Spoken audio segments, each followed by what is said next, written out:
Totalement. Tout d'abord, bonjour Sébastien, bonjour Gabriel et bonjour à toutes les personnes derrière leurs écrans. Effectivement, c'est des missions essentielles. Alors, où il y a une prise de conscience qui est récente, mine de rien, sur les questions de harcèlement scolaire et de cyberharcèlement. Parce qu'au-delà du cyber, il y a aussi ce qui se passe à l'école directement ou au sein du sport. Tout à l'heure, je pourrais donner des chiffres où on voit un peu les événements. Mais en gros, l'association e-enfance a 3 pôles.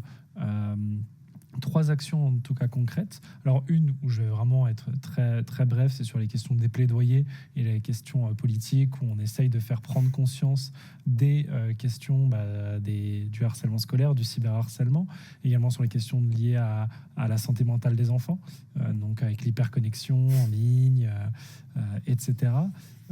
Également sur les questions de la pornographie. Donc, plein de sujets en lien avec le numérique. Mais au-delà de ça, effectivement, il y a 2 pôles très importants. Donc, c'est évidemment le pôle prévention. On intervient dans les écoles du CP à la terminale auprès des parents, auprès des professionnels pour les sensibiliser, pour les former aux questions des violences scolaires, des violences numériques et de tout type de conséquences que l'on peut avoir en lien avec Internet. Donc, la pornographie, la pédocriminalité, les questions sur les jeux vidéo, les réseaux sociaux. Donc, on intervient sur beaucoup de choses. Et si vous oubliez demain, aujourd'hui, le pôle prévention, c'est pas un souci, mais par contre, le 3018, il n'y a plus le choix. Il faut le connaître par cœur. Le 3018, c'est le numéro national et unique concernant les questions de harcèlement scolaire et de cyberharcèlement.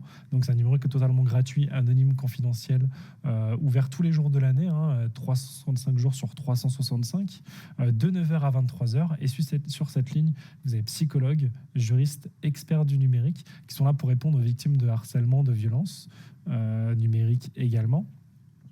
Et qu'on soit parent, professionnel, on peut appeler pour un enfant pour directement se faire aider. Donc, au-delà d'un accompagnement juridique, numérique, psychologique, nous, on a aussi un pouvoir, on peut supprimer en moins d'1 heure les contenus sur les réseaux sociaux, Snapchat, Instagram, TikTok, Facebook, YouTube, etc.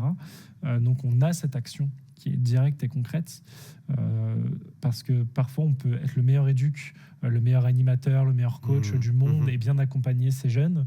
Si un contenu violent, sexuel ou autre est toujours publié en ligne, et pour le jeune, pour l'enfant, même pour un adulte, c'est atroce. Et donc on n'arrive pas à se sortir aussi de ce mécanisme. Et donc l'intervention sur les réseaux sociaux, ça permet aussi ça. Vous avez lié avec ces différentes plateformes des relations peut-être un peu plus peu plus directes, en fait, on va se dire ça suffit maintenant. Enfin, vous, est-ce que vous y arrivez un peu mieux que d'autres? On y arrive. Je pense qu'on est une des structures qui arrive le mieux. On travaille depuis un petit moment avec les réseaux sociaux, tous. Depuis 2 semaines avec Telegram aussi, alors que c'était un gros chantier, Telegram qui est un réseau notamment russe, où il y avait beaucoup de problématiques, notamment pédocriminelles et beaucoup de violences, de deepfake, pornographiques, donc des gros sujets de cyberviolence, notamment qui touchent beaucoup les femmes et les jeunes filles. Parce qu'on parle de femmes, on parle aussi surtout de jeunes filles. Donc c'est beaucoup d'enjeux, et donc on est signaleur de confiance auprès de ces réseaux. En gros, on est des signaleurs VIP. Dès qu'on signale, ça remonte tout en haut, et donc c'est traité, c'est très efficace. En général, en moins d'1 heure, au maximum 24 heures. Là, on a quelques chiffres, si vous le souhaitez. Je vais en commenter quelques-uns qui sont intéressants. Par exemple, un des chiffres, 67% des enfants de primaire sont inscrits sur les réseaux sociaux.